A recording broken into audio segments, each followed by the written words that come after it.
ولو أننا نزلنا إليهم الملائكة وكلمهم الموتى وحشرنا عليهم كل شيء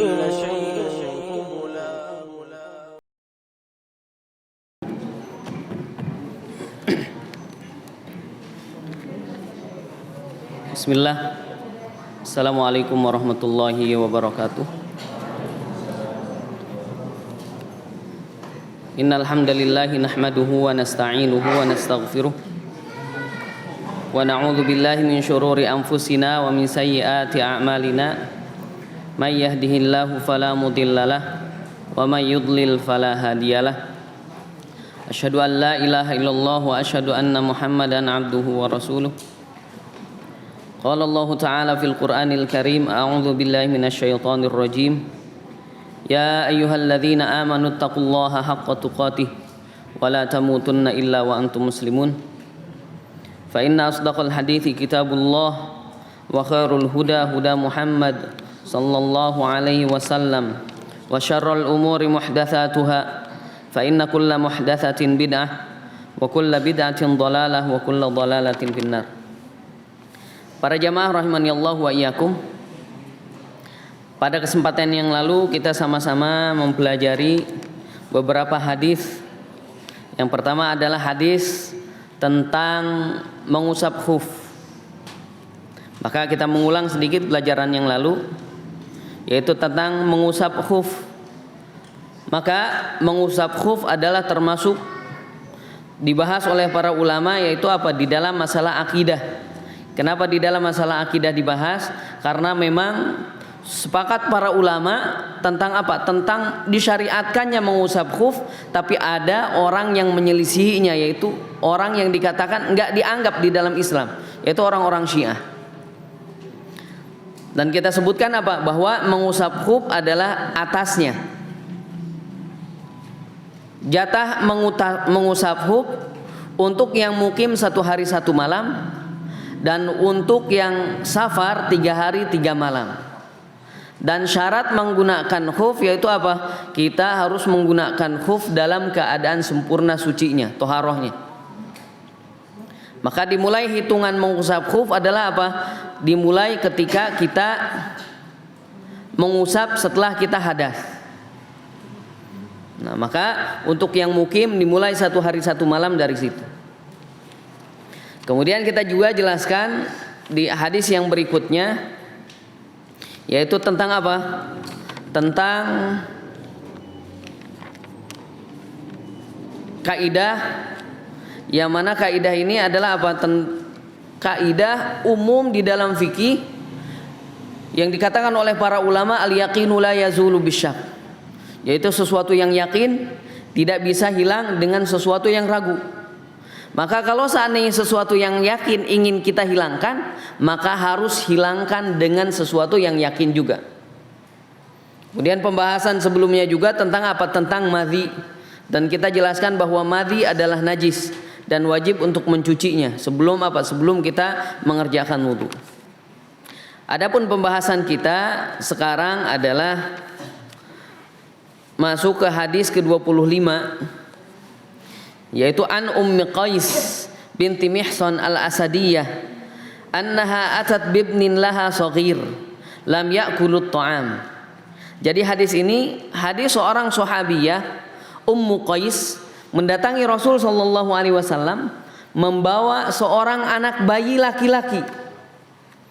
Anak bayi laki-laki datang kepada Rasul sallallahu alaihi wasallam. Kemudian fa'ajlasahu Rasulullah sallallahu alaihi wasallam fi hijrihi. Kemudian Rasulullah sallallahu alaihi wasallam mendudukan bayi tersebut fi hijrihi, di pangkuan Rasul sallallahu alaihi wasallam. Fabala ala thawbihi. Nah, setelah didudukan di pangkuan Rasul sallallahu alaihi wasallam, si bayi tersebut apa? Kencing di bajunya Rasul sallallahu alaihi wasallam. Fada'a bima'in. Kemudian Rasul sallallahu alaihi wasallam meminta air. Fanadhahu ala thawbihi wa lam yaghsilhu. Kemudian Rasul Shallallahu Alaihi Wasallam hanya menciprati ke pakaian Rasul Shallallahu Alaihi Wasallam, walam yaghsilhu, dan di sini ditekankan, dan Rasul Shallallahu Alaihi Wasallam tidak mencucinya. Kemudian berikutnya juga hadis Aisyah radhiyallahu anha bahwa Rasul Shallallahu Alaihi Wasallam didatangkan kepada Rasul Shallallahu Alaihi Wasallam bisobiyin, dengan seorang bayi laki-laki. Fabala ala thawbihi, kemudian bayi laki-laki ini kencing di pakaian Rasul Shallallahu Alaihi Wasallam. Fada'a bima'in fa'atba'ahu iyyahu, kemudian Rasul Shallallahu Alaihi Wasallam meminta air, diikuti air kencing tersebut dengan apa? Dengan air, diciprati dengan air.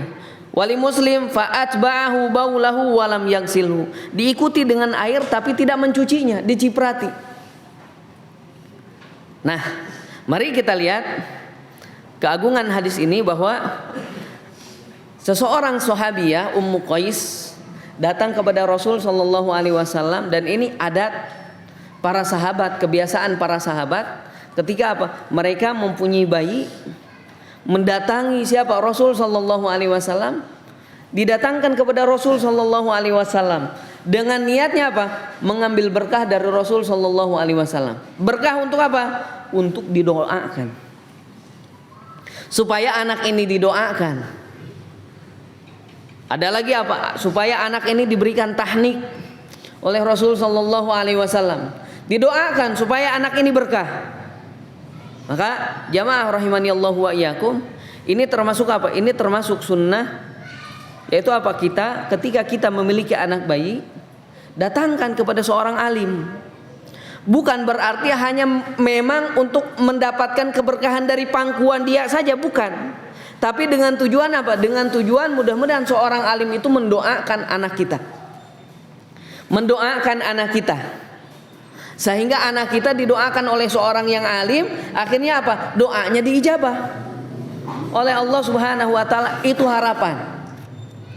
Dan tidak diajarkan di sini. Lihat sahabiah, apakah sahabiah di sini apa meminta kepada Rasul ketika apa? Wahai Rasulullah, silahkan gendong anak saya, kemudian doakan anak saya. Itu tidak dilakukan oleh para sahabat. Tidak dilakukan oleh para sahabat. Mereka meminta doa kepada Rasul Shallallahu Alaihi Wasallam. Tapi apa? Yang dikerjakan oleh seorang alim apa? Mendoakan walaupun tidak diminta. Ini apa? Jadi jamaah rahimani Allah wa iyyakum, termasuk apa? Termasuk sunnah yang diajarkan oleh Nabi kita Shallallahu Alaihi Wasallam. Rasul Shallallahu Alaihi Wasallam mendoakan walaupun tidak diminta. Rasul Shallallahu Alaihi Wasallam mendoakan walaupun tidak diminta. Dan tidak dianjurkan bagi kita untuk meminta doa kepada siapapun. Karena kata Allah Subhanahu wa taala apa dalam ayatnya? Ud'uni astajib lakum, kata Allah Subhanahu wa taala, berdoa kalian, niscaya kami akan apa? Kami akan mengijabah doa kalian. Dan Allah Subhanahu wa taala tidak apa? Tidak mengatakan mintalah doa kalian kepada si fulan, tidak. Tapi apa? Langsung berdoa kepada kami, astajib lakum, kami akan ijabah doa kalian. Nah, ini apa? Sunnah dan keharusan seorang muslim, yaitu apa? Dia berdoa sendiri dan tidak perlu meminta doa kepada orang lain. Dan hakikatnya para jamaah rahimani Allah wa iyyakum, pada hakikatnya apa? Ketika kita meminta doa kepada orang lain, misalkan anak mau safar nih ke sini, doakan anak ya, mudah-mudahan anak lancar. Apa yang dia ucapkan? Amin, mudah-mudahan Allah memberikan kelancaran. Dan doa yang diijabah adalah apa? Fi dhahril ghaib.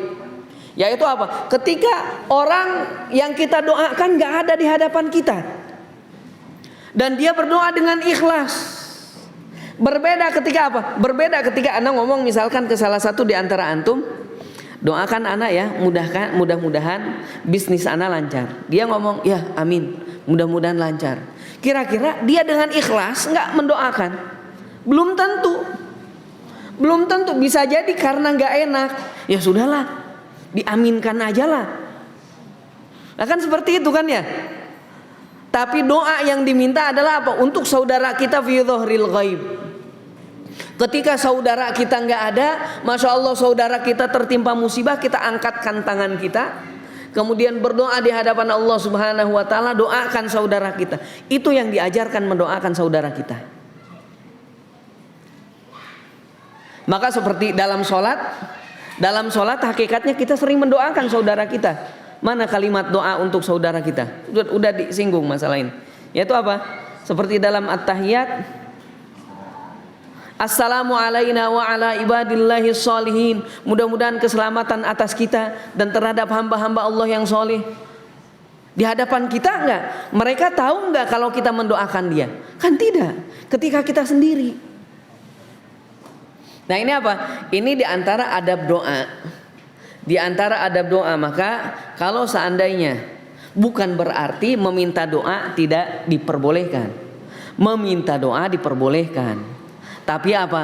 Tidak disyariatkan, tidak dianjurkan. Yang diminta oleh Allah Subhanahu wa taala adalah kita meminta untuk diri kita sendiri. Meminta untuk diri kita sendiri. Seperti itu. Maka di sini Ummu Qais tidak apa? Wahai Rasulullah, doakan untuk saya, untuk anak saya. Tidak. Tapi Rasul pun sallallahu alaihi wasallam mendoakan. Ini apa? Ini tata cara kita berdoa. Tata cara kita berdoa. Yaitu apa? Yaitu kita memintalah kepada Allah Subhanahu wa taala sendiri. Tapi ada syubhat. Gimana katanya, anak kan banyak dosa. Aduh, kayaknya susah banget untuk diijabah oleh Allah Subhanahu wa taala. Makanya anak datang kepada orang-orang soleh. Supaya apa? Supaya mendoakan anak. Pertama yang harus tertanam dalam pikiran kita, emang yakin mereka mendoakan kita? Di hadapan kita tadi sudah dibahas. Di hadapan kita mungkin bisa jadi iya, Anda doakan antum. Tapi ketika kita tidak ada, mungkin mereka mendoakan kita secara satu persatu misalkan. Kan belum tentu. Itu yang pertama. Kemudian yang kedua, ketika kita mempunyai anggapan yang seperti itu, anak akan lemah. Anak kan ahli maksiat, anak kan itu berarti tanpa kita sadari kita sudah apa? Kita sudah bersuudzon terhadap Allah Subhanahu wa taala. Bahwa Allah Subhanahu wa taala tidak akan mengijabah kita. Dan Allah Subhanahu wa taala tergantung prasangka hambanya terhadap Allah Subhanahu wa taala. Kata Allah Subhanahu wa taala di dalam hadis qudsi apa? Ana inda dzanni 'abdi bi. Saya, kata Allah Subhanahu wa taala, tergantung prasangka hambaku terhadapku. Kalau hambaku berprasangka baik, maka Allah akan berikan kebaikan. Tapi kalau hambanya berprasangkanya buruk, maka Allah akan berikan keburukan. Kenapa? Karena prasangka si hamba tersebut. Maka ini adab di dalam doa. Maka ketika kita berdoa harus benar-benar apa? Benar-benar meminta. Al-ilhah fid du'a. Apa itu artinya ilhah? Ilhah itu adalah terus minta lagi. Ud'ullaha wa antum muqinuna bil ijabah. Berdoalah kepada Allah Subhanahu wa taala dan kalian dengan rasa yakin bahwa Allah itu akan mengijabah doa kalian. Nah, ini apa? Ini anjuran di dalam doa. Ini anjuran di dalam doa. Yaitu apa? Berdoalah kepada Allah Subhanahu wa taala dan tidak dianjurkan kita meminta doa kepada orang lain. Bukan tidak diperbolehkan ya. Bukan tidak diperbolehkan. Misal anak kasih percontohan. Boleh enggak? Oh, jangan minuman inilah. Boleh enggak misalkan anak minum teh manis yang banyak gulanya? Boleh enggak? Boleh enggak? Boleh, tapi anak nggak menganjurkan. Misalkan ada nggak menganjurkan inilah, bukan berarti nggak boleh, tidak dianjurkan. Kenapa? Karena ada yang lebih baik. Apa yang lebih baik? Kayaknya antum lebih cocok minum apa? Minum air lemon, perasan lemon, campurlah gula merah sedikit. Antum mendingan minum itu aja. Bukan berarti minum teh manis yang banyak gulanya nggak boleh. Boleh, tapi ada yang lebih afdol. Bukan berarti meminta doa tidak boleh, tapi ada yang lebih afdol, yaitu apa? Yaitu ketika kita berdoa sendiri, memohon kepada Allah Subhanahu wa taala, dan itu sesuai dengan apa yang diminta oleh Allah Subhanahu wa taala, ud'uni astajib lakum. Yaitu apa? Memintalah kalian kepada kami, maka kami akan mengijabah doa kalian. Ini apa? Ini adab di dalam berdoa.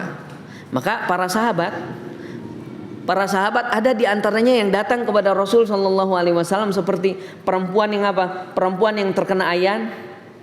Ketika dia kambuh, terkadang tersingkap pakaiannya. Akhirnya dia meminta doa kepada Rasul. Wahai Rasulullah, doakan saya. Kata Rasul, lebih baik kamu sabar. Lebih baik kamu bersabar dan berdoa sendiri, meminta kepada Allah Subhanahu wa taala. Seperti itu. Ini ada berdoa kepada Allah Subhanahu wa taala. Kemudian si anak kecil ini didatangkan kepada Rasul sallallahu alaihi wasallam, dibawa kepada Rasul sallallahu alaihi wasallam. Kemudian Rasul sallallahu alaihi wasallam mengambil anak kecil tersebut, menggendong anak kecil tersebut. Dan ini apa? Termasuk akhlak mulianya Rasul sallallahu alaihi wasallam. Enggak jijik kepada anak-anak. Loh, enggak mau Jangan anak yang gendong. Loh, kenapa? Ntar kencing lagi. Ntar bau ke anak, ntar ini bau pempes, bau itu, bau. Enggak, Rasul sallallahu alaihi wasallam menggendong dan diletakkan di tempat yang mulia, yaitu apa? Di pangkuan Rasul sallallahu alaihi wasallam. Enggak diletakkan cuman di lantai, enggak disimpan cuman di hadapan beliau sallallahu alaihi wasallam, tapi apa? Seakan-akan Rasul sallallahu alaihi wasallam menyayangi anak tersebut. Dipangku oleh Rasul sallallahu alaihi wasallam.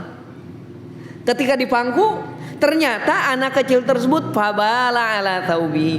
Oh, ternyata kencing mengenai pakaian Rasul sallallahu alaihi wasallam. Kira-kira kalau misalkan apa? Ya, ini harus refleks yang baik ya. Refleks yang baik apa? Rasul hanya tolong ambilkan air. Jangan sampai refleks yang buruk apa? Naon budak teu sopan. Apalagi naudzubillah, apalagi jangan sampai dilempar mungkin. Astagfirullah, kencing, wah, mau ngisi, mau taklim, mau ini, la ilaha illallah. Tapi Rasul sallallahu alaihi wasallam enggak.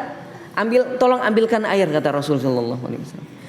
Ini lihat, makanya Aisyah radhiyallahu anha mensifati Rasul sallallahu alaihi wasallam, wa kana khuluquhul Quran. Akhlak Nabi sallallahu alaihi wasallam itu menggambarkan Al-Qur'an. Akhlak Nabi kita Muhammad sallallahu alaihi wasallam menggambarkan Al-Qur'an.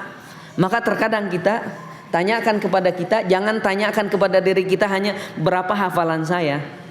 Jangan hanya cuman itu yang kita tanyakan kepada diri kita. Berapa persen Al-Qur'an nyampe ke dalam hati saya kemudian berbuah dengan amalan. Itu yang harus kita tanyakan kepada diri kita. Seakan-akan kita apa? Sibuk menghafal Al-Qur'an. Bukan berarti menghafal Al-Qur'an tidak bagus. Menghafal Al-Qur'an termasuk apa? Termasuk amalan yang mulia. Tapi terkadang ada yang lebih penting dari situ apa? Yaitu mengamalkan dan jadikan Al-Qur'an itu tergambar di dalam apa? Dalam hati kita dan berbuah dengan apa? Berbuah dengan amalan kita. Maka lihat Rasul sallallahu alaihi wasallam. Akhlaknya Rasul sallallahu alaihi wasallam kepada anak kecil ini. Kepada anak kecil, Rasul sallallahu alaihi wasallam enggak melempar. Enggak. Tapi apa? Tolong ambilkan air. Setelah diambilkan air apa? Fada'a bima'in fanadhahu ala thawbihi wa lam yaghsilhu. Kemudian Rasul sallallahu alaihi wasallam hanya apa? Hanya menciprati bekas kencing tersebut. Diciprat, ambil air kemudian diciprati. Wa lam yaghsilhu, dan tidak mencucinya. Dan tidak mencucinya. Maka faedah yang pertama tadi apa? Bahwa di dalam adab berdoa kita nggak perlu meminta doa kepada orang lain, itu yang pertama. Kemudian yang kedua apa? Haruslah kita berhias dengan apa? Dengan adab yang mulia seperti yang diajarkan oleh Rasul kita Shallallahu Alaihi Wasallam. Yaitu apa? Termasuk adab yang mulia ketika ada anak kecil kita gendong. Ketika anak-anak misalkan masih umur 5 tahun atau misalkan apa, dielus-elus sama kita. Jangan misalkan apa? Jangan misalkan mentang-mentang anak kecil nggak ada yang lihat, mana nyebelin banget sih. Kenapa nggak ada yang lihat? Anak kecil paling ngadu juga nggak bakalan didengar, enggak. Tapi Rasul Shallallahu Alaihi Wasallam kepada anak kecil apa? Didoakan. Kemudian apa? Dipangku, dirangkul. Walaupun ada memang apa? Seperti Rasul Shallallahu Alaihi Wasallam pernah menjewer. Ini apa? Ini menjadi dalil bahwa apa? Terkadang di dalam apa? Di dalam kita mengajarkan, terkadang ada bentuk fisik. Terkadang ada bentuk fisik. Seperti Rasul Shallallahu Alaihi Wasallam pernah memerintahkan siapa? Seorang sahabat anak kecil waktu itu Nu'man, suruh apa? Mengantarkan makanan kepada ibunya. Ternyata dimakan sebagian. Kemudian ditanya oleh Rasul Shallallahu Alaihi Wasallam. Akhirnya Nu'man jujur, dijewel oleh Rasul Shallallahu Alaihi Wasallam. Dan pastinya jewerannya bukan jewer dendam, bukan jewer yang apa? Merusak, bukan jeweran yang akhirnya aduh saminggu nggak bisa tidur. Kenapa? Dijewer sama ustadz, dijewer sama mama, dijewer sama bapak. Terkadang kalau kita tuh boleh katanya memukul, kesempatan. Jangan sampai seperti itu. Ada memang apa? Di dalam syariat bahkan kata Rasul Shallallahu Alaihi Wasallam, kalau memang tidak mau apa? Tidak mau sholat, dipukul umur 10 tahun. Tapi pukulan yang seperti apa? Pukulan yang mendidik, bukan pukulan yang memuaskan diri kita. Seperti itu. Kemudian yang berikutnya di sini apa? Di sini adalah faidah yang sangat besar bahwa di dalam setiap kesulitan ada kemudahan. Di dalam setiap kesulitan ada kemudahan. Para ulama mencari hikmah. Di sini apa? Kenapa kok anak laki-laki apa? Ketika dia kencing di pakaian kita cukup menyipratinya aja. Di antara hikmahnya, anak laki-laki biasanya apa? Anak laki-laki lebih sering digendong, lebih sering banyak yang apa? Digendong-gendong daripada anak kecil, anak bayi perempuan. Dan ini coba kita perhatikan. Kalau misalkan ada anak laki-laki digendong nanti lebih dari anak perempuan. Makanya para ulama mengambil kesimpulan ini di antara hikmahnya. Maka ketika anak kecil, anak bayi laki-laki lebih sering digendong daripada anak perempuan, maka apa? Maka kemungkinan kencingnya juga lebih sering daripada anak bayi perempuan. Maka kata Rasul Shallallahu Alaihi Wasallam apa? Diciprati untuk anak bayi laki-laki, adapun untuk anak bayi perempuan dicuci. Jadi kalau misalkan ada anak bayi perempuan kencing di pakaian kita harus dicuci. Tapi kalau anak bayi laki-laki cukup diciprati. Anak bayi laki-laki cukup diciprati. Ini termasuk apa? Termasuk kemudahan syariat Islam ini. Termasuk kemudahan syariat Islam ini. Yaitu apa? Ketika berbeda kondisi maka Allah Subhanahu wa taala apa? Syariat Islam ini juga membedakan apa? Akibatnya dibedakan juga. Jangan sampai apa? Semua dipukul rata, enggak harus seperti ini, enggak. Di dalam syariat Islam melihat ketika ada masyaqqah di sini diperbolehkan, ketika enggak ada masyaqqah tidak harus. Melihat kondisi. Maka ini termasuk apa? Termasuk kemudahan syariat Islam ini. Termasuk kemudahan syariat Islam ini. Yaitu apa? Kaidahnya di dalam kaidah usul fikih, al-masyaqqatu tajlibut taisir. Di dalam usul fikih diambil dari kaidah ini, diambil dari hadis ini apa? Al-masyaqqatu tajlibut taisir. Ketika ada kesulitan, pasti Allah Subhanahu wa taala memberikan kemudahan. Ketika ada kesulitan, Allah Subhanahu wa taala pasti memberikan kemudahan. Dan kita sudah bahas di kaidah fikih, kaidah fikhiyah. Ketika ada kesulitan, apapun itu kesulitan yang kita sulit untuk mengerjakannya, maka Allah Subhanahu wa taala akan memberikan kemudahan. Contoh yang lain, ketika kita nggak bisa sholat sambil berdiri, maka Allah Subhanahu wa taala apa? Berikan kemudahan sholat sambil duduk.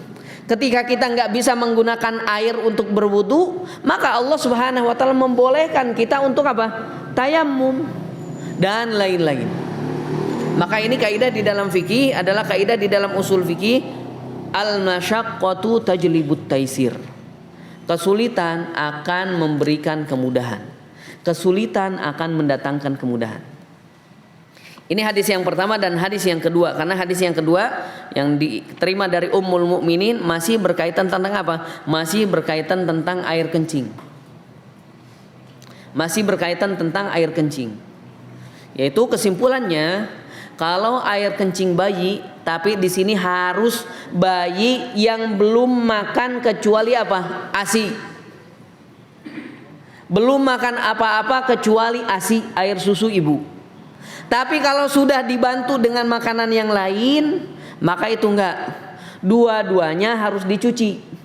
Mau itu bayi perempuan ataupun bayi laki-laki, dua-duanya harus disuci. Tapi kalau seandainya apa? Anak bayi yang baru minum air susu ibu, belum ada tambahan yang lain, ada khusus kalau seandainya anak laki-laki cukup diciprati, kalau anak perempuan harus dicuci. Tadi di antara apa? Di antara hikmahnya para ulama mengatakan apa? Karena anak laki-laki ini lebih sering digendong ketimbang anak perempuan. Tapi ada yang mengatakan juga enggak, itu ta'abbudan. Sudah, yang penting kita apa? Sami'na wa ata'na. Allah Subhanahu wa taala ingin melihat ketaatan kita seperti apa. Jangan diakal-akali. Loh, kenapa kok dibeda-bedain? Padahal sama aja air kencing, padahal sama belum makan apa-apa kecuali air susu ibunya. Kok dibeda-bedakan? Ini gimana nih syariat Islam nih? Ngaco nih. Akhirnya apa? Ini Allah Subhanahu wa taala apa? Ingin mengikhtibar, menguji kita gimana keimanan kita. Maka terkadang orang-orang apa? Menggunakan akal. Wah, nih ntar dulu nggak diterima nih oleh akal nih. Nggak syariat yang salah nih. Nggak, jangan dulu. Hadis dia berarti lemah. Ini berarti nggak boleh nggak boleh diamalkan. Nah, ini berarti apa? Cacatilah iman kita kalau seandainya apa? Masih kita berperilaku seperti itu dalam menyikapi hadis ataupun ayat Allah Subhanahu wa taala. Maka para jamaah rahimani Allah wa iyyakum, sebenarnya hadis ini berkaitan juga dengan hadis yang sebelumnya, berkaitan dengan khuf. Yaitu apa? Mengusap khuf kalau seandainya menggunakan akal, dan itu apa? Ta'abbudan. Kita beribadah yang jelas ketika apa? Ketika kata Rasul A, sudah kita beribadah kepada Allah Subhanahu wa taala. Kalau seandainya agama ini menggunakan akal, maka apa? Yang diusap bukanlah atasnya, tapi apanya? Bawahnya, orang yang bawah yang kotor. Begitu juga ini. Terkadang hadis apa? Tidak bisa kita tahu hikmahnya apa. Yang jelas kita ta'abbudan, beribadah kepada Allah Subhanahu wa taala dengan apa yang diperintahkan oleh Allah Subhanahu wa taala dan Rasulnya. Gak perlu kita apa? Kutak-atik akal kita nggak masuk, akal kita nggak masuk, akal situ yang nggak nyampe. Maka sudah apa? Sami'na wa ata'na. Sudah, kami taat, kami dengar dan kami taat. Ini hadis yang pertama, yaitu apa? Berkaitan dengan kencing. Bukan berarti kencingnya tidak najis. Kencingnya najis. Cuman apa? Cara pembersihan yang berbeda. Cara pembersihan yang berbeda. Mungkin ketika apa? Ketika para ahli dokter berkumpul misalkan, kenapa nih? Ada apa hikmahnya? Mungkin mereka menemukan dan mungkin mereka tidak menemukan. Tapi kalau seandainya pun mereka tidak menemukan, maka tetap kita apa? Mengerjakan apa yang diperintahkan oleh Rasul, mengerjakan apa yang dicontohkan oleh Rasul kita Muhammad sallallahu alaihi wasallam. Ini hadis yang pertama. Kemudian hadis yang kedua. Hadis yang kedua yaitu hadis yang diterima dari Anas ibnu Malik. Kita bacakan hadis yang berikutnya. Qala jaa a'rabiyun, datang Arab Badui. Arabi, kalau dikatakan Arabi yaitu apa? Orang yang tinggal di pedalaman. Kalau kita apa? Badui ya. Tapi Badui ada yang apa? Bisa lah Badui yang jelas apa? Orang pedalaman. Jauh dari teknologi. Pernah ada seorang anak diceritakan juga oleh guru anak, orang Arabi datang bersama syekhnya mau masuk mall. Di depan syekhnya duluan. Kan kalau mall buka tutupnya otomatis kan ya. Ketika syekhnya duluan ternyata terbuka, wah, yang di belakangnya ngomong Karomah, katanya Masya Allah, wali Allah nih, wali Allah. Nah, padahal ini situ orang mana? Ini pun sama. Orang Arabi adalah apa? Orang Arab tapi pedalaman. Datang ke perkotaan, yaitu datang ke masjid Rasul sallallahu alaihi wasallam. Ja'a Arabiyun, datang orang Badui, orang maksudnya apa? Orang pedalaman sana. Fabala fi ta'ifatil masjid, tiba-tiba masuk ke masjid, kemudian kencing di pojokan masjid. Nah, inilah orang-orang apa? Orang pedalaman. Apa bahasa kita mungkin orang udik ya. Orang udik, deso. Deso bukan berarti orang desa ya, tapi apa maksudnya? Jauh dari teknologi, nggak ngerti gimana sih kondisi luar tuh seperti apa. Nah, dia apa? Langsung kencing di pojokan masjid. Kencing. Fazajarahun nas. Kemudian manusia menghardik dia. Wah, apa nih ente? Kok kayak gitu? Bagaimana nih ente Arabi? Terus dihina, jazarahun nas, dihardik. Kemudian kata Rasul, panahahum ar-Rasul sallallahu alaihi wasallam. Tapi Rasul sallallahu alaihi wasallam apa? Menahan orang-orang yang menghardik dia. Jangan diapa-apain. Sudah biarkan. Rasul sallallahu alaihi wasallam melarang para sahabat untuk apa? Melarang para sahabat untuk menyetop dia kencing. Udah biarkan, kata Rasul sallallahu alaihi wasallam. Jangan diganggu. Falamma qada baulahu, ketika si Arabi ini apa? Selesai kencingnya, amaron Nabiyyu sallallahu alaihi wasallam bidhanubin min ma'in. Kemudian Rasul sallallahu alaihi wasallam memerintahkan sahabat yang lain untuk apa? Membawa satu ember air. Fauhriqa alaihi. Kemudian Rasul sallallahu alaihi wasallam apa? Menyiram air kencing tersebut. Nah, ini apa keadaan Rasul sallallahu alaihi wasallam? Keadaan Rasulullah sallallahu alaihi wasallam. Kita lihat ulangi lagi hadisnya.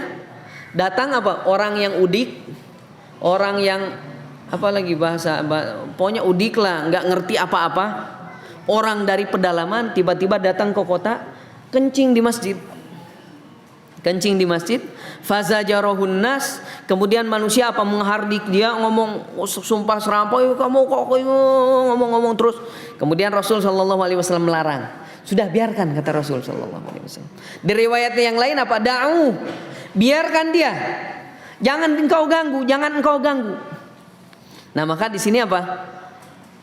Mungkin ketika ada di antara antum yang kencing di sana, kita kasih contoh, ada yang kencing di sana, atau misalkan di sinilah yang banyak bapak-bapak kencing di hadapan bapak-bapak nih. Kira-kira gimana? Itu sopan nanti. Bisa jadi ditendang kan? Atau misalkan dicabok loh. Itu sopan tempat belajar, tempat sholat. Kan bisa jadi seperti itu kan ya. Tapi Rasul sallallahu alaihi wasallam udah biarkan. Dan di sini ada hikmah yang besar. Ketika ada yang kencing di pojokan sana, lagi enak-enaknya kencing, gimana kalau seandainya di stop kencing? Antum pernah menyetop kencing? Pernah, bisa jadi kita kencing, pintu nggak ditutup, pas ada yang buka kan kaget. Gimana tuh? Antara di stop atau kencingnya kemana-mana, ya nggak? Karena panik kita. Akhirnya kencing kemana-mana. Sebenarnya kalau seandainya kita tanya, ini dia kencing di sana kemungkaran bukan? Kemungkaran kan ya? Kencing kok di masjid? Ini kemungkaran. Tapi, dan ini mafsadat. Tapi ketika kita stop dia, padahal belum stop dari kencingnya, apa yang terjadi? Pertama, bisa jadi dari sisi kesehatan apa? Sakit dia nanti.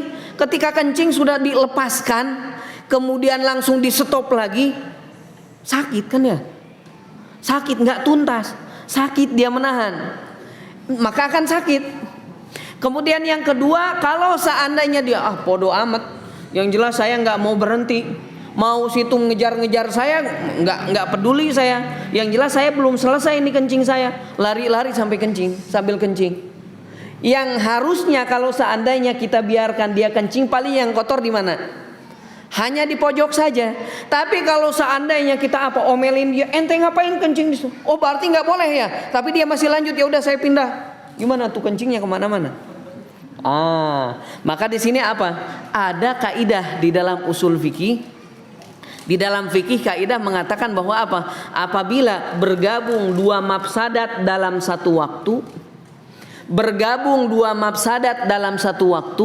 maka kerjakan mafsadat yang lebih ringan. Iya, dia kencing di masjid itu apa? Mafsadat, betul? Mafsadat mengotori masjid.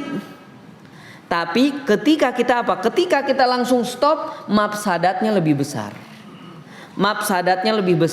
Maka kita lihat ketika dua mafsadat bergabung dalam satu waktu, bergabung dalam satu tempat, maka apa? Maka kita kerjakan mafsadat yang lebih rendah derajatnya. Seperti itu. Contoh yang lain.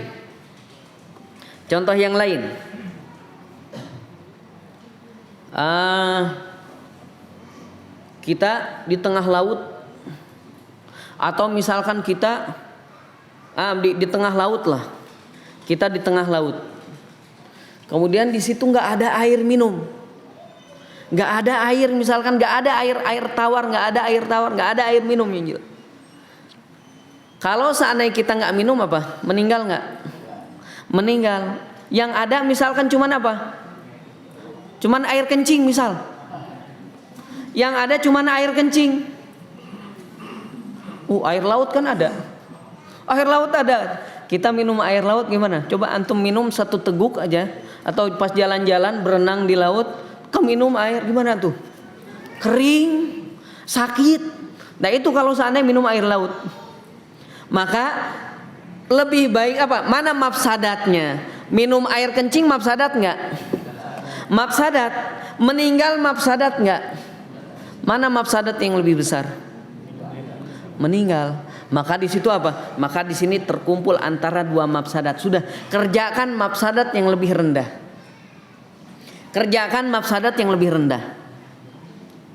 Contoh yang lain. Para istri sudah masak. Bapak nih makan nih. Udah dipasakin itu, ini sudah banyak, terhidang. Walah qomat. Allahu akbar. Asyhadu an la ilaha illallah. Kalau seandainya kita makan duluan, ada mafsadat nggak? Apa mafsadatnya? Kita telat sholat berjamaah. Mafsadat? Ya, mafsadat. Kalau seandainya kita tinggalkan, sudah nanti makannya. Saya sholat dulu. Ada mafsadat nggak? Apa mafsadatnya? Terganggunya pikiran. Allahu akbar. Udah di pikiran naon? Aduh, masakan, masya Allah tadi pedas. Entim pedas, aduh. Gak ada pikiran apa? Gak ada khusyuk sholat. Padahal yang dinilai dari sholat adalah apa? Khusyuk. Maka mulailah apa? Makan dulu, baru sholat. Kumaha sih ya? Maknya mendahulukan makan dari sholat. Bukan masalah mendahulukan makan dari sholatnya. Di situ berkumpul dua mafsadat. Mafsadat kita terlambat sholat, atau mafsadat sholat kita nggak bisa khusyuk. Mata sok dibalik. Kadek salah. Sholat heula lah engke makan macana. Engke makan. Bukan masalah engke makan, bukan masalah apa kita mendahulukan sholat, tapi apa? Mana maslahat, mana mafsadat yang lebih besar. Nah itu yang kita lihat. Bukan masalah ana mengakhirkan sholat, bukan masalah kita mendukung untuk mengakhirkan sholat. Dan Rasul Shallallahu Alaihi Wasallam juga dalam kaidah ini, dalam hadis ini, ketika makanan sudah dihidangkan, jangan disalahpahami ketika makanan sudah dihidangkan. Bukan makanan masih dimasak. Istri misalkan lagi masak, Pak, elanya nuju masak heula, mohon. Qomat, Allahu akbar, asyhadu an la ilaha illallah. Pak, salat heula we, kan nuju masak. Keun we engke heula salat mah. Beda kondisi. Kenapa ketika kondisi ini kita harus dahulukan salat? Kenapa? Belum terbayang makanannya. Belum terbayang makanan ini bakal ini enggak aman, makanan pun aman. Tapi kalau sudah dihidangkan, pikiran kita apa? Aduh, gimana kalau dihabisin sama anak kita? Gimana ternyata tiba-tiba ada tamu datang ke rumah, akhirnya istri mempersilahkan, sok we makan heula. Pikiran banyak. Maka ini mafsadat lebih besar. Mafsadat lebih besar di sini ketimbang apa? Ketimbang ketika kita apa? Ketika kita mendahulukan sholat. Ini maka kaidah yang besar di sini, kaidah yang agung adalah apa? Idza tazaham adadul mafasid yurtakabul adna minal mafasid. Apabila mafsadat bergabung di antara dua mafsadat bergabung di dalam satu waktu, maka apa? Kerjakan mafsadat yang lebih rendah. Kerjakan mafsadat yang lebih rendah. Dan ini kaidah ini masuk ke banyak permasalahan fikih. Seperti yang Allah Subhanahu wa taala haramkan, ada maslahat enggak? Ada maslahat. Tapi mafsadatnya lebih besar, seakan-akan apa? Seakan-akan ketika Allah Subhanahu wa taala mengharamkan khamr. Ada mafsadat enggak untuk para penjual khamr ketika Allah Subhanahu wa taala mengharamkan khamr? Ada mafsadatnya, itu apa? Dia enggak mendapatkan untung. Lah rugi dong gitu. Saya udah beli banyak khamr ternyata haram. Ya rugi. Tapi ketika apa? Ketika kita jual khamar, lebih banyak madorotnya, lebih besar madorotnya ketimbang apa? Ketimbang kerugian dari tidak jual belinya khamar. Dan seperti itu. Ini kaidah dalam syariat Islam. Kaidah dalam syariat Islam yaitu apa?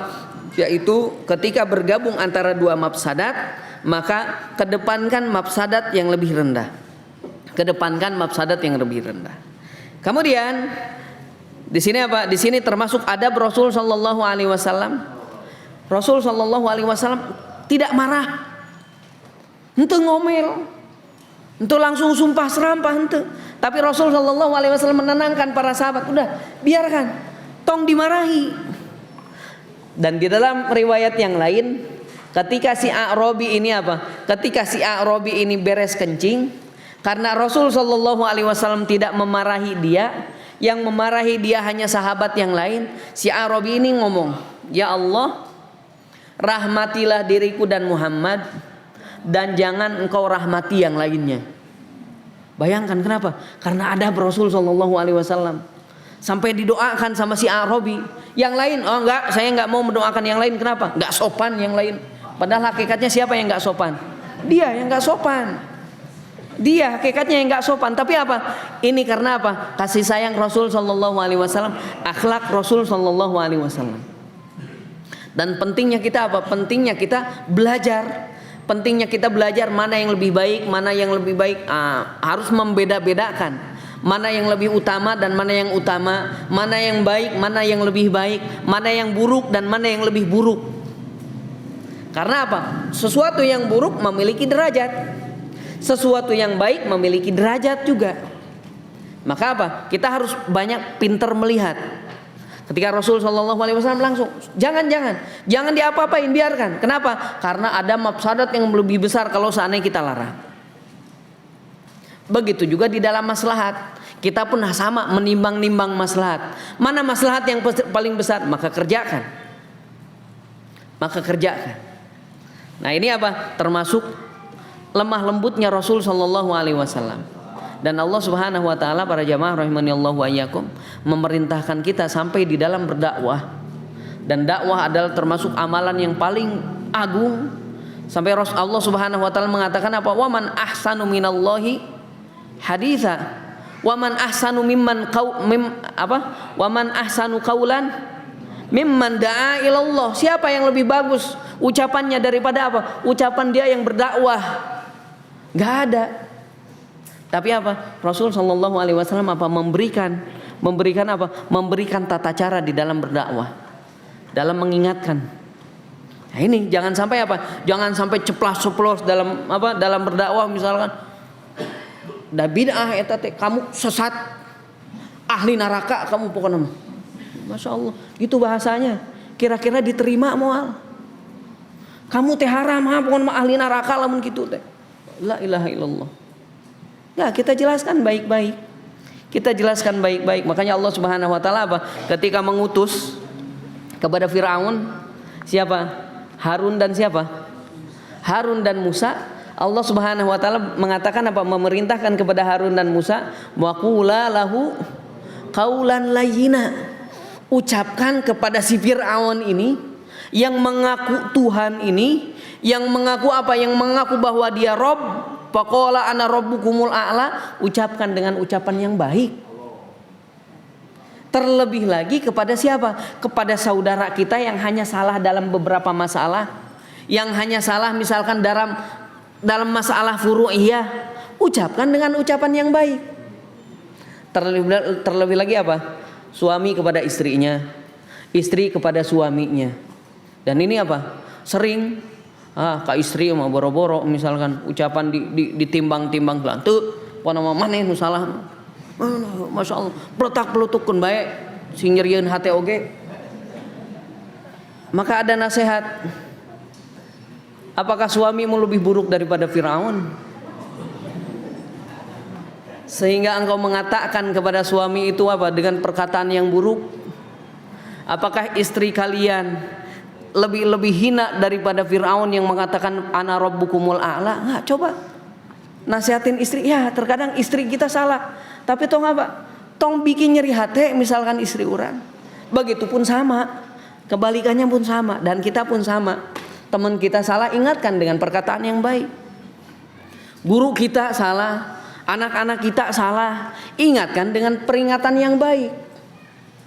Nah ini apa? Ini di dalam berdakwah. Maka banyak yang masuk Islam, kenapa? Karena melihat akhlak umat Islam. Tapi ayeuna banyak anak-anak orang-orang saya muslim tapi tinggali akhlakna naon? Akhlakna tos siga henteu siga akhlak Islam. Mana salamna ucapan salam. Ketika bertemu dengan sahabat apa? Mana yang diucap? Bro. Sehat, bro. Enggak ada ucapan apa? Enggak ada ucapan assalamualaikum. Ketika bertemu dengan orang yang berbeda apa? Berbeda pemahaman misalkan, si fulan kira-kira. Enggak ada apa? Senyum-senyumnya kita. Bagaimana dakwah kita mau diterima? Kalau seandainya apa? Kalau caranya seperti itu. Kita mendakwahi orang muslim. Kita mendakwahi saudara kita. Tapi cara kita apa? Cara kita beledak-beleduk. Ini termasuk apa? Ini termasuk kesalahan di dalam dakwah. Termasuk kesalahan di dalam dakwah. Maka kita mengajak dengan ucapan yang baik. Mengajak dengan ucapan yang baik. Ini apa? Ini pelajaran dari apa? Dari ketika Rasul sallallahu alaihi wasallam tidak melarang A'rabi tersebut. Karena lemah lembutnya Rasul sallallahu alaihi wasallam. Falamma qada, dan ketika selesai kencing pun Rasul sallallahu alaihi wasallam enggak mengatakan apa? Ente pokona tong ka mana? Tanggung jawab. Gitu teu. Teu Rasul sallallahu alaihi wasallam mengajarkan kepada umat. Bahkan Rasul sallallahu alaihi wasallam menyiramkan oleh Rasul sallallahu alaihi wasallam. Tidak apa? Henteu ngan ukur bos, henteu ngan ukur nu di luhur teh ngan ukur tutu nyukungkul panggiekeun. Suami misalkan ka istri kudu taat raja. Bapak raja mah bapak raja. Panggiekeun. Cik atuh patong nitah wae raja kudu taat ka raja. Masya Allah. Ustaz misalkan kita nih para pengajar misal tolong pangginin, tolong ini. Nita hari ustad nyontohan teu. Gak, ini bukan apa? Bukan mengingatkan hanya untuk ustad saja. Antum pun calon pala guru antum. Ketika ada kesalahan di guru antum, maka jadi apa? Jadi pelajaran.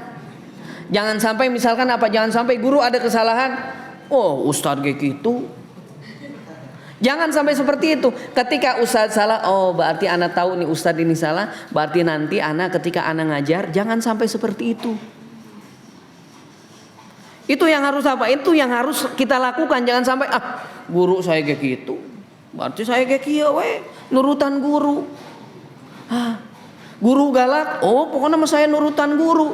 Ari antum digalakan betah teu betah misalkan antum ketong galak. Kayak murid-murid antum, kata. Maka ini apa? Ini adalah adab yang diajarkan oleh Rasul sallallahu alaihi wasallam. Yaitu apa? Ketika Rasul sallallahu alaihi wasallam yaitu apa? Menyiramkan air. Rasul sallallahu alaihi wasallam menyiramkan air, maka Rasul apa? Memberikan contoh. Rasul memberikan contoh bagaimana caranya. Kemudian faedah yang berikutnya yang terdapat di dalam hadis ini yaitu apa? Berbeda kondisi ketika air satu ember terkena air kencing sekali kencing dari awal sampai akhir. Misal kita punya punya ember nih, diisi air. Kita kencing di air tersebut, kira-kira jadi najis nggak? Najis. Dan air tersebut seakan-akan nggak ada. Tapi berbeda kalau dibalik. Air yang dari awal kencing sampai akhir kencing bisa suci dengan air satu ember. Dengan cara kumaha? Dengan cara yang benar. Berarti para ibu kudu dicontohan. Kumaha? Biasanya para ibu dan para bapak mata rain udair. Nyata kumaha? Ketika anak-anak kecil kencing, biasanya kumaha ta bapak? Mah, si dedek pipis. Jarang keun we mah calik we ku bapak.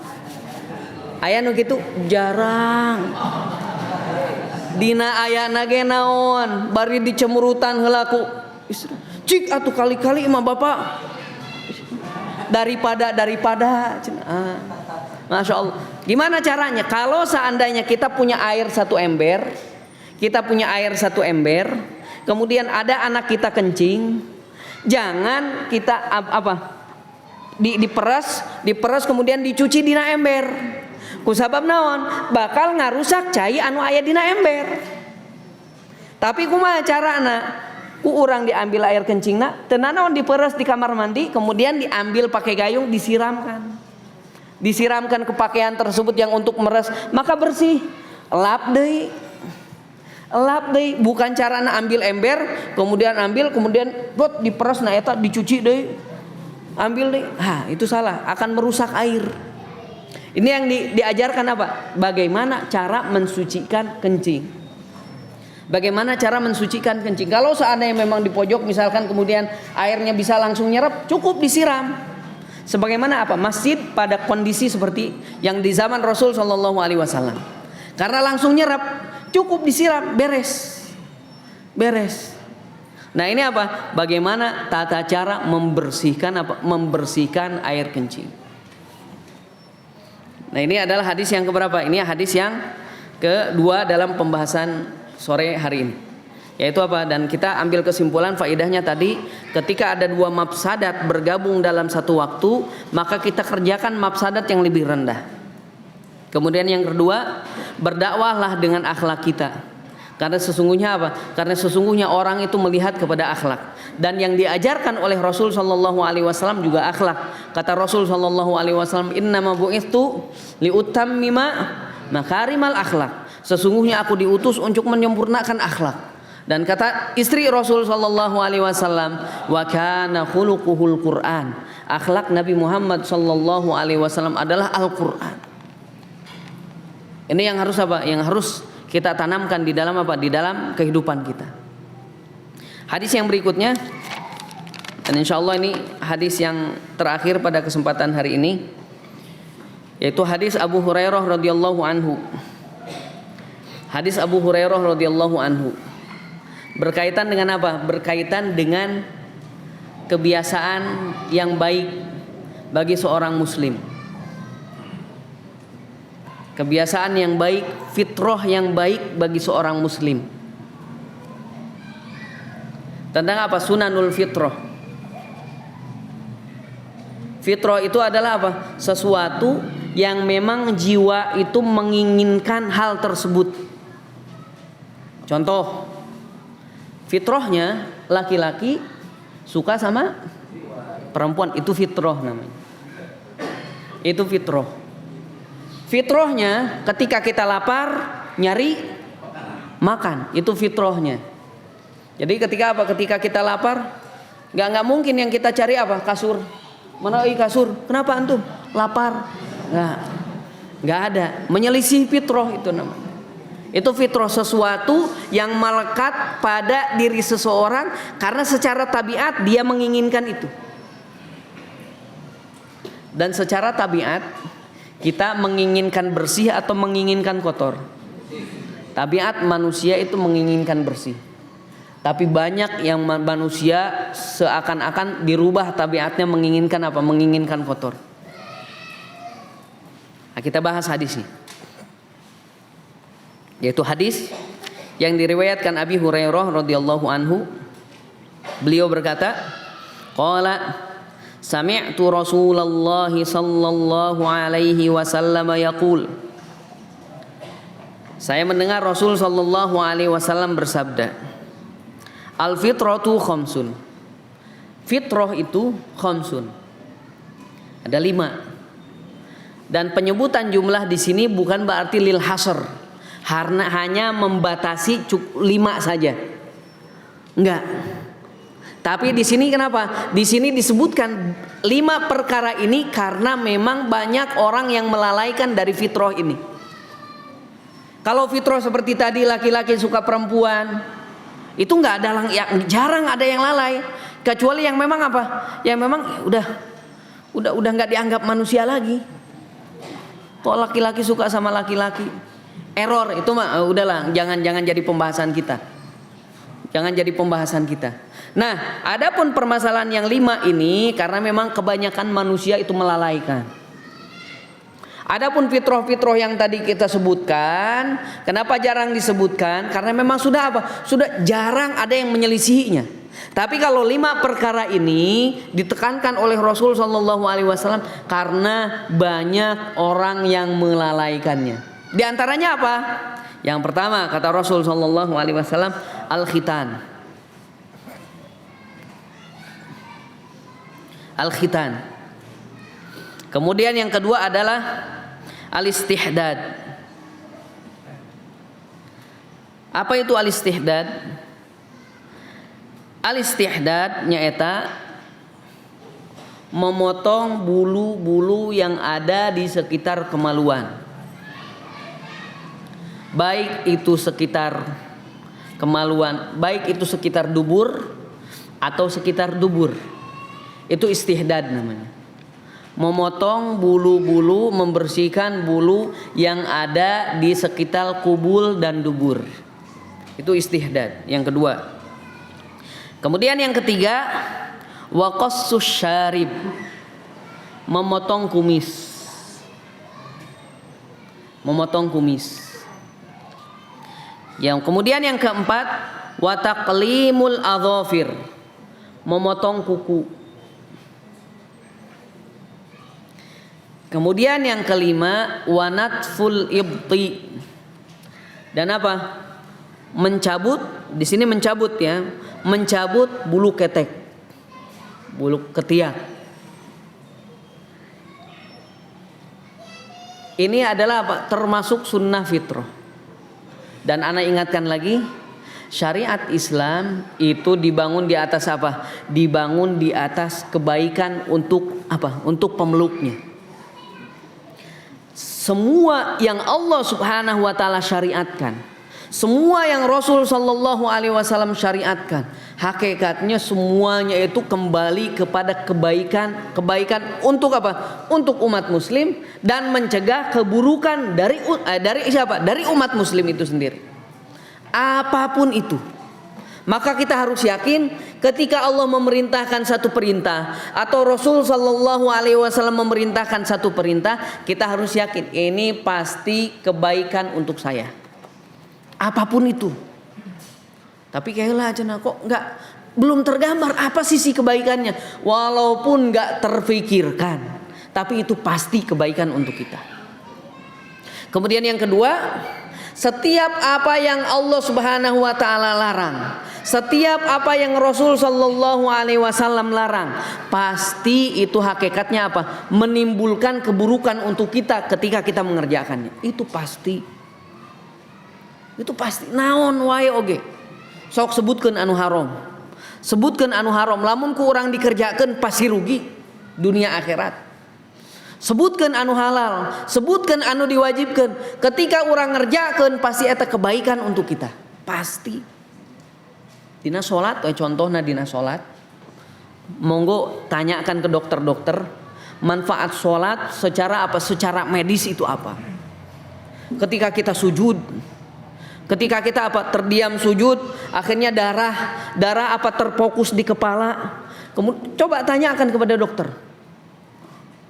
Ketika kita ruku benar-benar lurus, naon manfaatna? Di antarana manfaatna supaya teu nyeri cangkeng. Manfaatnya dalam sholat aja, dalam sholat. Tapi bukan itu tujuan kita. Tujuan kita adalah untuk Allah Subhanahu wa taala, surganya Allah Subhanahu wa taala. Melihat wajah Allah Subhanahu wa taala nanti di yaumul qiyamah, di surganya Allah Subhanahu wa taala. Dan apa? Dan senikmat-nikmat nanti, kenikmatan yang Allah berikan di dalam surga yaitu apa? Kita bisa melihat wajah Allah Subhanahu wa taala. Dan terkadang nikmat melihat itu lebih enak daripada nikmat makan. Benar nggak? Benar nggak? Lihat di surat Yusuf. Ketika siapa? Ketika para perempuan dikumpulkan, pembesar-pembesar perempuan di Mesir dikumpulkan, kemudian mereka disiapkan apa? Disiapkan buah-buahan yang enak. Bayangkan buah-buahan raja yang menyiapkan, dan untuk para pembesar disiapkan. Kemudian disiapkan juga pisau. Ketika mereka memotong buah, datanglah dikeluarkan Yusuf alaihi salam. Apa yang terjadi? Wa qatta'na aydiyahun. Mereka memotong tangan-tangan mereka, bukan memotong buah. Nah aku naon? Karena saking nikmatnya melihat Nabi Yusuf alaihi salam. Buah oge naon nu tadina motong buah akhirnya curug nu dipotongan. Kenapa? Saking nikmatnya melihat. Itu terkadang bahwa apa? Bukti melihat itu lebih apa? Lebih nikmat daripada apa? Lebih nikmat daripada makan, daripada minum. Itu maka kita berdoa kepada Allah Subhanahu wa taala, mudah-mudahan apa? Allah memberikan rezeki kita bisa melihat wajah Allah Subhanahu wa taala. Dan melihat wajah Allah ini pasti untuk orang-orang mukmin, pasti. Pertama di mana? Di padang mahsyar, yang kedua nanti di surga Allah Subhanahu wa taala. Ketika apa? Ketika Allah Subhanahu wa taala menanyakan kepada siapa? Kepada orang-orang yang di dalam surga, hal syai'an turiduna syai'an azidakum, kata Allah Subhanahu wa taala, kalian ingin sesuatu aku tambahkan untuk kalian? Kata orang-orang yang beriman, sesungguhnya engkau telah menjadikan wajah kami putih bersih, sesungguhnya engkau telah memasukkan kami ke dalam surga, sesungguhnya engkau telah menjauhkan kami dari neraka. Nikmat apalagi yang kami butuhkan ya Allah? Ternyata Allah Subhanahu wa taala membuka hijabnya dan Allah memperlihatkan wajahnya kepada orang-orang yang beriman. Maka mudah-mudahan Allah Subhanahu wa taala memberikan kita rizki untuk bisa melihat wajah Allah Subhanahu. Jadi kadinya. Itu apa faidah? Itu faidah.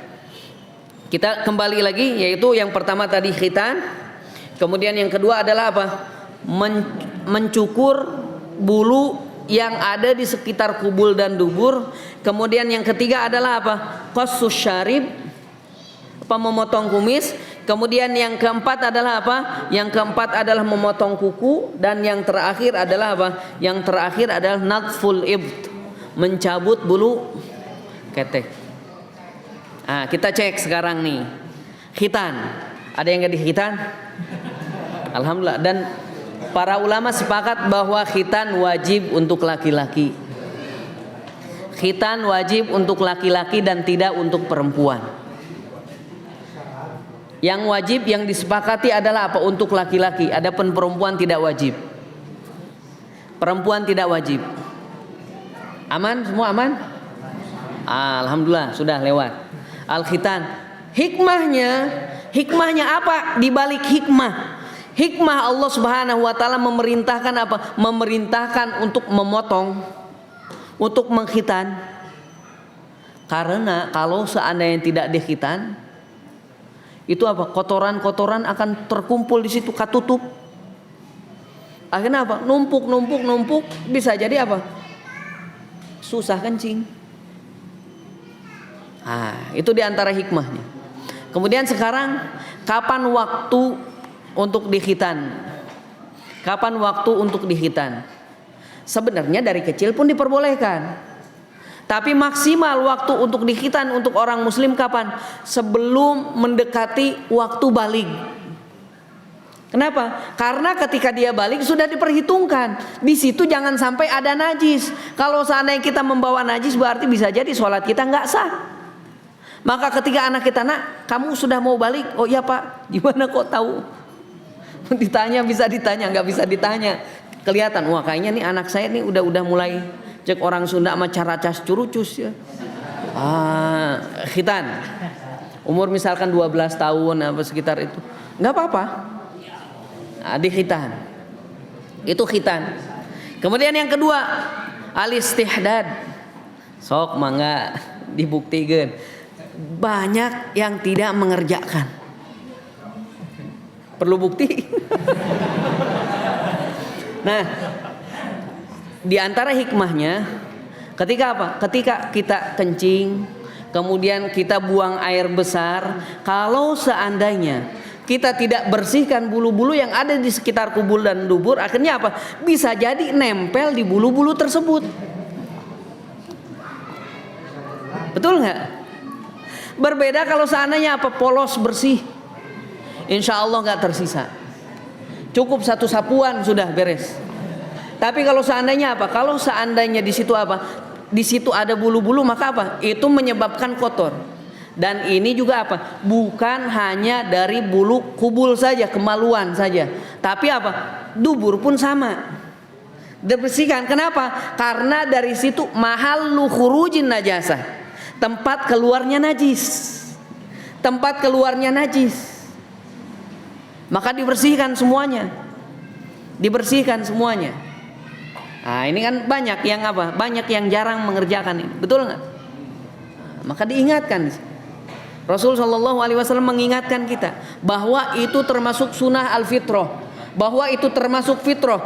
Antum suka kebersihan, dan diantara sesuatu yang apa? Anti kebersihan adalah apa? Tidak mencukur bulu kemaluan dan bulu-bulu yang ada di sekitar dubur. Maka dibersihkan. Sok ayo perhatian sampai ke belakang-belakang. Udahlah, sekitar depan itu pun jarang. Semuanya.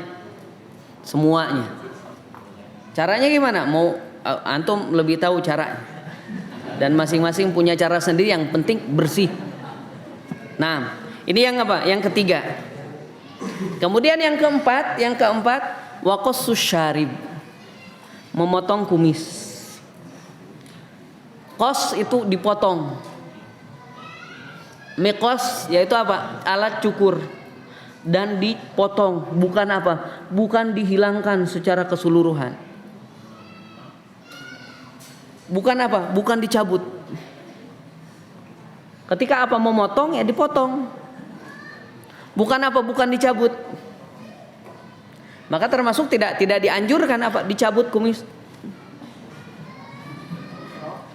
Dikerok, diperbolehkan, walaupun wallahu alam yang lebih afdal dipotong, dirapihkan.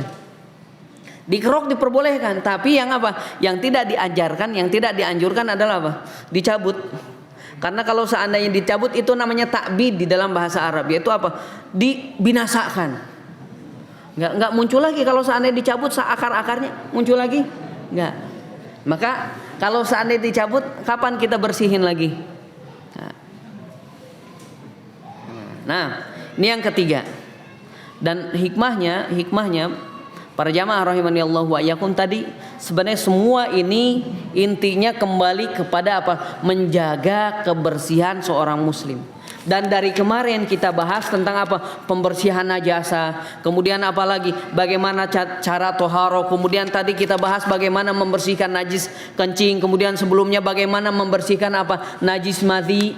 Kita jelaskan. Di sini pun menjaga dari najis dan menjaga dari apa? Kotoran. Kita terhindar dari kotoran. Nah, yang ketiga ini bagaimana kalau seandainya kumisnya panjang? Minum, bismillah misalkan, bismillah. Nyarangsang kopi di dia. Dan bukan kopi doang. Ketika apalagi pas apa? Aduh, pilek. Pertama nyangsang dina kumis, setelah itu udah haus ngopi. Itu syariat Islam. Walaupun terkadang kita nih yang belum ada kumisan, terkadang nggak kepikiran apa kok hikmahnya harus memotong kumis. Kita belum ada kumisnya, tapi Allah Subhanahu Wa Taala syariat Islam ini maha tahu. Tahu nanti kondisi-kondisi seperti ini bakal terjadi seperti ini, bakal terjadi seperti ini. Maka apa? Langsung diantisipasi. langsung diantisipasi. Seperti itu. Maka yang ketiga adalah qassus syarib. Memotong apa? Memotong bulu kumis. Kemudian yang berikutnya adalah taqlimul adzafir. Taqlimul adzafir, yaitu memotong kuku. Memotong kuku, dan hikmahnya juga kembali kepada apa?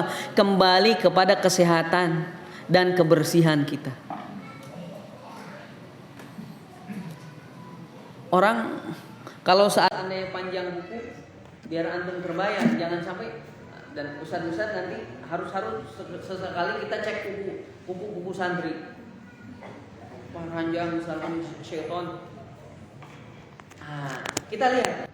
Kenapa? Karena orang yang panjang kukunya, antum bayangkan ketika antum cebok, ketika antum apa? Membersihkan, bersih, bisa jadi narempel di mana? Di pojokan kuku. Di pojokan kuku, akhirnya pas wudu lagi kena, pas ini kena kanan misalkan. Kan kanan nggak dipakai buat istinja, Ustaz. Oke, nggak dipakai buat istinja. Antum terkadang garuk-garuk. Mau itu garuk mana nempel di mana?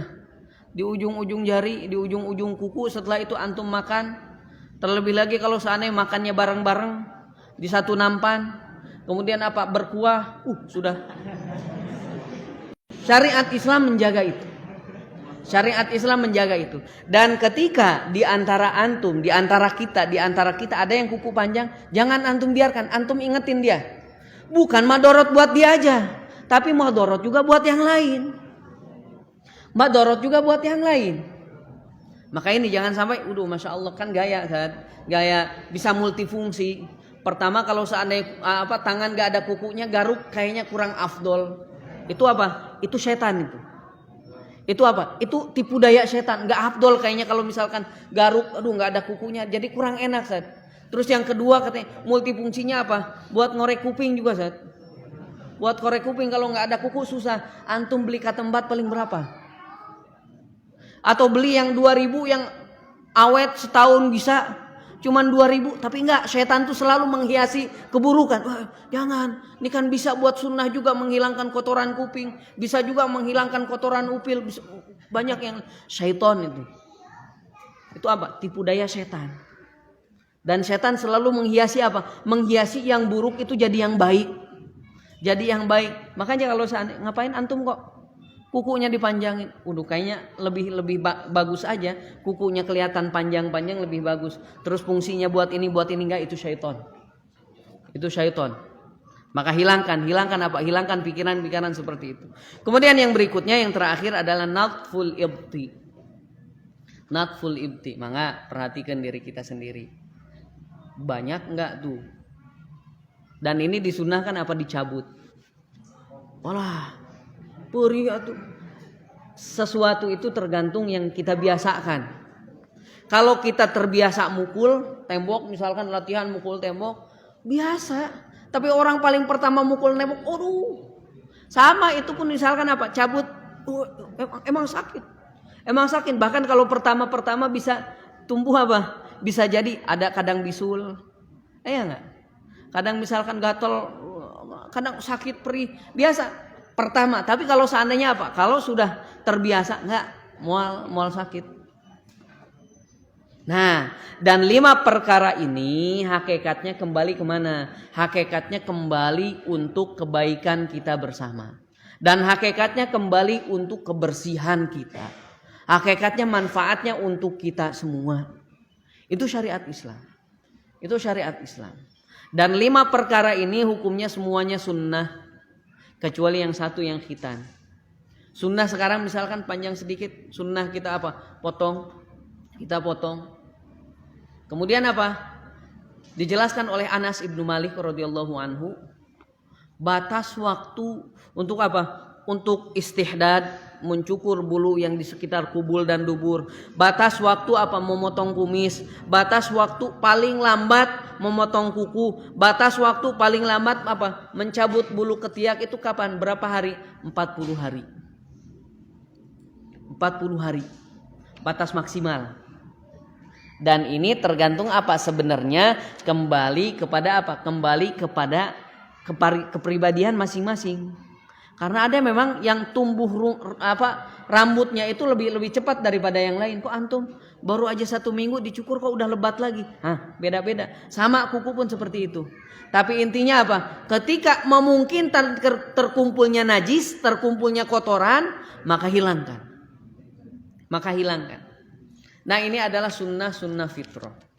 Ini adalah sunnah fitrah, yaitu apa? Memotong kumis, kemudian memotong bulu kemaluan dan sekitar kubul dan dubur, kemudian apa? Khitan, kemudian apa? Memotong kuku, kemudian yang terakhir adalah apa? Mencabut bulu ketiak. Ini adalah sunnah fitrah. Dan ini yang bisa kita bacakan pada kesempatan di sore hari ini. Dan insya Allah kita lanjutkan pada pertemuan yang akan datang tentang pembahasan mandi janabah. Seperti apa mandi